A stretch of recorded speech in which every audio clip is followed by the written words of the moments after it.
आप मेरे को ये बोलते हो कि मैं मुसलमानों का फेवर करता हूं। मैं आपसे पूछना चाहता हूं, आपको मुसलमान गंदे क्यों लगते हैं? उस भाई साहब का जवाब था, क्या आप मुगलों को भूल गए? मुगलों ने हमारे साथ क्या किया था? एक एक बात को गौर से सुनना, ताली मत बजाना। हमारे हरियाणा का सीएम कौन है? उसके नाम को जानते हो आप? खट्टर। कहां से आते हैं खट्टर? कहां के थे? पाकिस्तान में रहने वाले, जो प्यार से हमने अपने हिंदुस्तान के मुल्क में रखे, पाकिस्तान से हिंदुस्तान में हमने बसाया, और आज जब हम आंदोलन करते हैं वो हमारे को पाकिस्तानी कहते हैं, जो हमारे सीएम खुद वहां के थे। इस देश का दुर्भाग्य है, दुख है इस बात का। आज भी आप लोगों के हाथ में सत्ता है, आज भी आप लोग ताकतवर हो। बाबा साहब भीमराव अंबेडकर ने तलवार की जगह आपको उंगली की आजादी दी है। इस उंगली से बड़े राजा का विनाश कर सकते हो। सभी के चरणों में हर्ष शिकारा हरियाणा से हाथ जोड़कर राम राम करता है, नमस्कार करता है, अस्सलाम वालेकुम करता है, सत श्री अकाल करता है। आज मैं भाषण नहीं देना चाह रहा। आज मेरे समाज की यहां पे सरदारी बैठी है और उस सरदारी से मैं अपना दुख प्रकट करना चाह रहा हूं। मैं आज से 3 दिन पहले एक स्कूल के प्रोग्राम में गया मुख्य अतिथि के तौर पर। एक छोटे से 10 साल के बच्चे ने भीड़ से उठकर मेरे से बोला, अंकल जी, आप वही अंकल हो ना जो मुसलमानों की मेर लेते हो? एक 10 साल के बच्चे ने। मुझे उस बात से बड़ा दुख हुआ। इस बच्चे को, जिसको अब तक समाज के बारे में कोई नॉलेज नहीं, कोई ज्ञान नहीं, इसको ऐसा आइटम बम कौन बना रहा है? यह शिक्षा इसको कौन दे रहा है? आप यहां आते हो, आप अपनी बातें रखते हो। आज मैं भी कुछ बात रखना चाहता हूं। हो सकता है दोबारा से ये बातें ना रख पाऊं, क्योंकि सरकार बड़ी क्रूर है, हमारे को तोड़ने का काम करती है। मैं आज आप सबसे पूछना चाहता हूं, क्या आप लोगों को इस बात का पता लगा, हिंदू मुसलमान सिख, इनके झगड़े की जड़ क्या है? यह जहर फैलता क्यों है? मुझे इस बात का बड़ा दुख होता है जब यह सुनता हूं। मेरी एक बार एक साथी से आपस में वार्तालाप हुई। मैंने पूछा, आप मेरे को यह बोलते हो कि मैं मुसलमानों का फेवर करता हूं। मैं आपसे पूछना चाहता हूं, आपको मुसलमान गंदे क्यों लगते हैं? उस भाई साहब का जवाब था, क्या आप मुगलों को भूल गए? मुगलों ने हमारे साथ क्या किया था? एक एक बात को गौर से सुनना, ताली मत बजाना। मैं हकीकत की बातें करता हूं, हकीकत पे जाना। उसका जवाब था, मुगलों को भूल गए, बाबर को भूल गए, अकबर, हुमायूं, जहांगीर, वो हमारे साथ क्या क्रूरता करते थे। मैंने उसको जवाब दिया, बेटा अपनी नॉलेज बढ़ाइए। मुगल हमारे मुसलमान नहीं थे। मुगल हमारे मुसलमान नहीं थे। मुगल जब इस देश में लड़ने के लिए आए, जो राणा सांगा के साथ खड़े हुए हसन खां मेवाती, वो हमारे मुसलमान थे। क्या बात। बार बार गंदा गलत इतिहास परोस कर आप हमारे को दिखाते हो, मुसलमानों ने हिंदुओं पर कहर किया, मुसलमानों ने हिंदुओं पर कहर किया। टीवी देखो, पत्रकार देखो, अगर कोई मुसलमान नाम का आदमी किसी बलात्कार में सम्मिलित होता है, उस खबर को विश्व लेवल की बनाया जाता है। मैं आप सबसे पूछना चाहता हूं, हिंदुस्तान के अंदर लगभग हर रोज 10,000 बलात्कार होते हैं, वे अखबार में क्यों नहीं आते? उससे अलग थोड़ा बीमार हूं, माफी चाहता हूं। आप लोगों को एक बात बताता हूं, हमारी असली लड़ाई क्या है। जब गोरे लोग हमारे यहां आए, उसने देखा हिंदुस्तान को कौन चलाता है। गोरे लोगों को दाढ़ी वालों से बड़ी नफरत थी। दाढ़ी वाले कौन? जाट, जट, जुट। हिंदुओं के अंदर जाट, जो एक मजबूत कौम होती जिसको बोला जाता जाट लैंड। सिखों के अंदर जट, और अपने जो मौलवी होते हैं जिनके अंदर होते हैं जुट। अरे चेक करो, आप एक ही मां के बेटे हो। अपना ब्लड पहचानो, अपना रक्त पहचानो। जब अंग्रेजों को पता लगा ये हर लड़ाई में एक साथ इकट्ठे होकर लड़ते हैं, सिर्फ यही वो बुलंद आवाज, इनको तोड़ा कैसे जाए। आप लोगों को तोड़ने के लिए प्रायोजित दंगा कराया गया 1947 में, हिंदू पाकिस्तान का नाम देकर। जो आप लोग इस हिंदुस्तान की मिट्टी के लिए 47 से पहले एक होकर लड़े थे, आप लोगों के बीच में ऐसे आइटम बम अंग्रेजों ने तैयार कर दिए, एक दूसरे के खून के प्यासे हो गए, एक दूसरे की बहन बेटी की इज्जत लूटने लग गए। लाखों लोगों की ट्रेन यहां से भरकर मुसलमानों की पाकिस्तान जाती है खून से लथपथ। पाकिस्तान से हिंदुओं की ट्रेन भर के यहां आती है हिंदुस्तान में। उनको लड़वाने वाला कौन था, मरवाने वाला कौन था, मिटवाने वाला कौन था? कोई हिंदू मुसलमान नहीं, ये हिंदुस्तान की गंदी सियासत और राजनीति। आप लोगों को तोड़ा गया। जो हमारा पंजाब मजबूत था, हिंदुस्तान पे जो राज करता था, उसका उस बदले में 60% हिस्सा पाकिस्तान में चला गया। आप लोग 40% रह गए। भाई को भाई से अलग कर दिया गया। अलग करने के बाद उन्होंने देखा आज भी ये इस मुल्क को चलाने की हिम्मत रखते हैं, इनको और तोड़ो। पंजाब को तोड़ के उसके अंदर से हिमाचल निकाल दिया, उसके अंदर से हरियाणा निकाल दिया। फिर भी आप लोग मजबूती के साथ दिखाई दिए। उनमें सबसे मजबूत रहा सिख।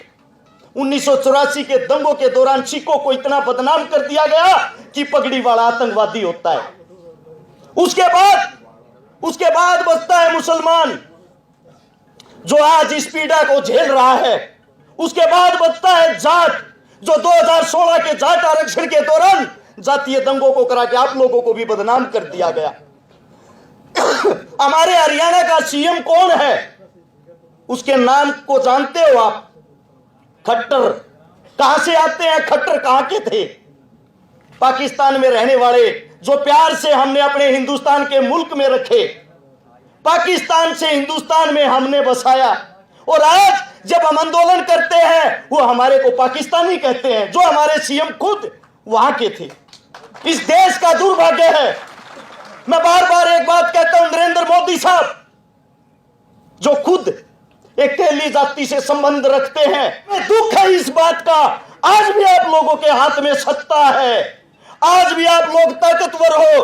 बाबा साहब भीमराव अंबेडकर ने तलवार की जगह आपको उंगली की आजादी दी है। इस उंगली से बड़े राजा का विनाश कर सकते हो। लेकिन बहुत बड़ा दुख, मैं यहां पीछे बैठ के देख रहा था, जब हमारा बुजुर्ग कोई तेली जाति किसके अधीन आती है, किसके अंदर आती है, और आप इस देश को आपस में हिंदू मुसलमान करवा के लड़वाते हो। जिस धरती पर आज आप बैठे हो, जहां पे इस दिल्ली के अंदर जब ये पगड़ियां, ये टोपियां और ये दाढ़ी वाले एक थे, ये दिल्ली हमारी दुल्हन होती थी। आज बड़ा दुख है, दिल्ली को कौन चला रहे? जो दिल्ली के दरबारों में झाड़ू पोछा करते थे, उनके लोग कहां चले गए? वो असली मालिक। क्योंकि कोई भी प्रोग्राम करवा लो, वहीं राजनीति घुस जाती है। मुझे दुख है, जब हम किसी पीड़ा को झेलते हैं, हम अकेले होते हैं उस संघर्ष में, हमारे खिलाफ हमारे अपने लोगों को कर दिया जाता है। आज एक बात बताता हूं, जहां जिस धरती पे खड़े हैं, जो आखिरी लड़ाई थी 1857 की, जब मुगल खत्म होने वाले थे, यहां का जो आखिरी राजा था बहादुर शाह जफर, जिसकी उम्र हो गई थी 80 साल। दो चीजें होती थी, एक तो होती थी रियासत। रियासत का राजा दूसरे राजा के साथ लड़ता था, चाहे वो हिंदू हो, मुसलमान हो, जाट हो, राजपूत हो, अपने क्षेत्र को बढ़ाने के लिए। रियासत से अलग होता था देहात। बात करता हूं देहात की। देहात ने कभी किसी की गुलामी नहीं की। आप वही देहाती लोग हो जिसने किसी की गुलामी नहीं की। सबसे बड़ी फौज आप लोगों की होती थी। जेड़ी फरसे गंडासे से अच्छी अच्छी सल्तनत कांपती थी। जब बहादुर शाह जफर को अंग्रेज कैद करने के लिए आए, वही राजा जिससे हिंदुस्तान हिलता था, वही मुगल पूत भागकर दिल्ली के जिस पृथ्वी पे, जिस कोने पे आप बैठे हो, यही गांव था छोटा सा, जिसका नाम था मालचा। मालचा गांव की शरण में आता है। उस वक्त भी हमारी 360 खाप होती थी, 360 खाप के प्रधान के पास, और यह कहता है मेरी जान बचा लो, मैंने जो कुछ किया उसको भूल जाओ, आज हम सब हिंदुस्तानी एक हिंदुस्तान के लिए लड़ो। ये बात सुनकर आप लोग, वो वर्द हो, वो बुजुर्ग हो, आप लोगों का इतना बड़ा दिल है, उस दुश्मन को आप लोगों ने सफेद पगड़ी बांध दी, सफेद कपड़े पहना दिए और बहादुर शाह को बीच में खड़ा करके 360 का आपने ऐलान किया, ये हिंदुस्तान का राजा है। अगर अंग्रेजों ने इसकी पगड़ी को छुआ, सब कुछ काट के रख देंगे, नरक बना देंगे तुम्हारे जीवन को। अंग्रेजों सुन लेना, अंग्रेजों को इस बात का पता लगा, अंग्रेज भी कांप गए, देहात से वो भी कांपते थे। आप लोग आजाद होने से पहले भी आजाद थे, गुलाम आप नहीं थे। अंग्रेज भी ऐसे ही कुर्सियों पर बैठते थे जैसे आज बीजेपी और कांग्रेस बैठती है। इतने ही गुलाम थे जितने आज हो, पहले कम थे, आज ज्यादा हो रहे हो, आज इस वक्त ज्यादा हो रहे हो। जब बहादुर शाह जफर गया, जाने के बाद अंग्रेजों को पता लगा उनसे मिलके आया है, उसकी जान बकस दी आप लोगों के डर के कारण। मैं आप लोगों से इतना ही कहना चाहता हूं, जिस दिन आप लोग मजबूत हो गए, अपने बच्चों को पहचान लिया, अपने बच्चों को मजबूत कर दिया, आप लोगों को हराने वाला कोई नहीं है। आप लोगों की मानसिकता गुलाम हो गई है, मानसिकता। एक प्रजापति ने, कुमार ने 5 गधे बांध रखे, छठे गधे को बांधा नहीं, उसके पास रस्सी नहीं थी, उसके ऊपर से ऐसे हाथ घुमाकर खूंटे की तरफ कर दिया। सुबह जब गधों को खोलता है, चारों गधे खोलते ही भाग लेते हैं। जिस गधे को बांधा नहीं वो वही बंधा रहा, वो गया ही नहीं कहीं। प्रजापति डंडा उठाता है, 3 दिन पीटता है उसको, वो 3 दिन तक वहां से नहीं हिलता। चौथे दिन प्रजापति के दिमाग में एक बात याद आई कि आपने इसके ऊपर से वैसे हाथ फिराया था। जब उसके ऊपर से वैसे ही हाथ फिराया, गधे ने सोचा तेरी भी रस्सी खुल गई, गधा तुरंत दौड़ लिया। वही गुलामी की जंजीरें आपके पैरों में है। सन 1700 में जब अंग्रेजों ने पहली बार आपके राजा को हराया, हिंदू, मुसलमान, सिख सब खड़े खड़े, लाखों आदमियों की भीड़, जब वे विजयी जुलूस निकाल रहे थे, अंग्रेज आप लोगों को देख रहे थे। अंग्रेज आपके बीच से जुलूस निकालते हैं, वहां लाखों हिंदुस्तानी उस जुलूस को देखते हैं, और उस जुलूस को देखकर जो हमारा राजा हार रहा था, उसकी हार पर हम तालियां बजाते हैं हिंदुस्तानी। अंग्रेज अपनी किताब में लिखता है हमारी संख्या 3000 थी, तालियां बजाने वालों की संख्या 3 लाख। एक आदमी एक पत्थर मारता, हिंदुस्तान कभी गुलाम नहीं होता। हमें आके बोलता है, पब्लिक शोर शराबा करना शुरू कर देती है। अरे आप 4-5 घंटे नहीं बैठ सकते, क्या क्रांति लाओगे? अपने बड़ों का मान सम्मान नहीं कर सकते, क्या क्रांति लाओगे? सबसे पहले आप सभी को एक ही बात कहूंगा, ये जो नफरत का जहर हमारे बच्चों के अंदर फैला है, उस पर विचार विमर्श करें, कैसे रोका जाए। सोशल मीडिया पर हिंदू मुसलमान करने वालों की उम्र गारंटी देता हूं किसी एक की भी 30 साल से ऊपर नहीं है। 15 साल से 30 साल के बच्चे, क्योंकि उन्होंने किताबों को पढ़ा है, टीवियों को देखा है, उन्होंने जमीन पर संघर्ष करके धरातल को नहीं पढ़ा, उन्होंने अपने बुजुर्गों को नहीं पढ़ा।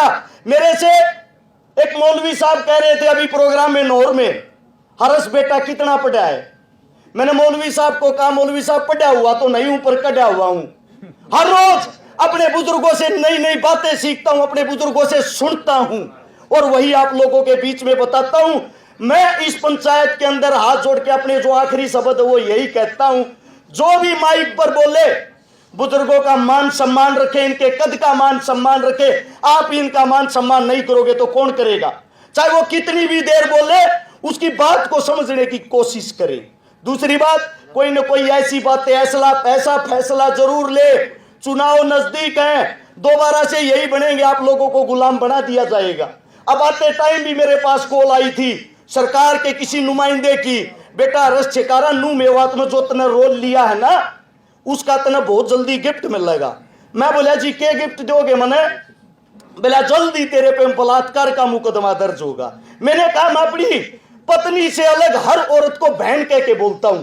बोला फिर क्या हुआ, वो हमारा काम है, बलात्कारी तो लवाना है, सरकार हमारी, आदमी हमारे, हम अपने आप लवा देंगे। मैंने कहा मैं कल मरता आज मर जाऊं, मेरे शरीर के अंदर जब तक रक्त की आखिरी बूंद रहेगी, मैं भाईचारे की एकता की बात करता रहूंगा, जो मर्जी कर लो। आप सभी ने इतने प्यार से मेरी बातें सुनी, आप सभी ने इतना प्यार प्रेम दिया, इतनी कम उम्र में इतनी बड़ी स्टेज पर बोलने का मौका दिया। आप सभी को शीश झुका के मैं नमन करता हूं। नमस्कार और जय हिंद।